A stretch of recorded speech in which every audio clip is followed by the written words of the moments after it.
Pasensya na ha. Pabili nga ako suka, yung matapang. Yung napakatapang na suka. Oo.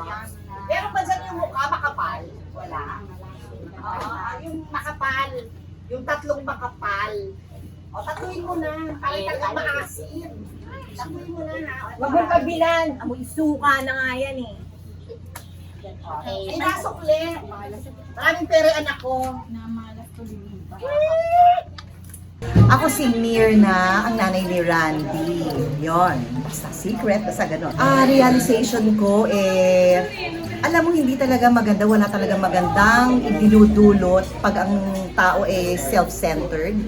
Yon, parang wala magandang idinudulot yun. At saka kailangan talaga dapat lagi kang open sa mga, kung ano yung mga naririnig mo. Hindi yung sarili mo lang paniniwalaan mo. Mga kapuso, eto na, si Dan Cruz at kasama ang aking friend na si Janine Desiderio at ang magagaling na artista ng GMA para panoorin niyo po ang Wish Ko Lang. Naku, kapupulutan niyo na naman to ng magandang aral at makakarelate na naman tayo dahil maraming ganyan sa paligid natin. Hopefully, hindi tayong isa doon.